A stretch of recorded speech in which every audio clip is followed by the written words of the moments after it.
प्रधानमंत्री नरेंद्र मोदी आज ओडिशा गस्तरे आसुछंती।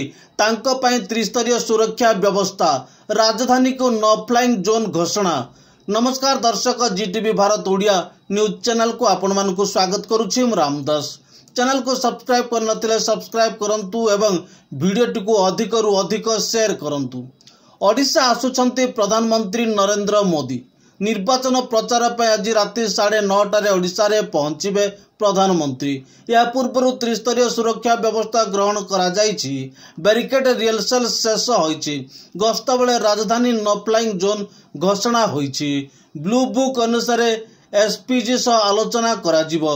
पर विमान बंदरे सीआरपीएफ पुलिस मुतयन होइछंती। राजभवन रे त्रिस्तरीय सुरक्षा व्यवस्था ग्रहण करा जाइछि।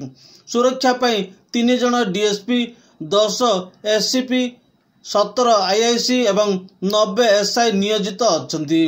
मोट 20 प्लाटून पुलिस मुतयन होइछंती।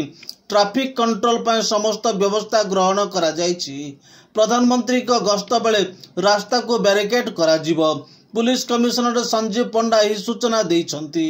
भुवनेश्वर रे राति काटिबा पर आसंता काली सकाळे ब्रह्मपुर रे निर्वाचनी सभा रे जोग देबे। या पर नवरंगपुर रे विजय संकल्प समावेश रे शामिल होई उद्बोधन देबे। यार 3 दिन पर पुणी ओडिशा आसीबे प्रधानमंत्री। 10 तारिख रे भुवनेश्वर रे विशाल रोड शो करिबा नै सूचना मिलिछि। Bureau report, GTV Bharat Odia.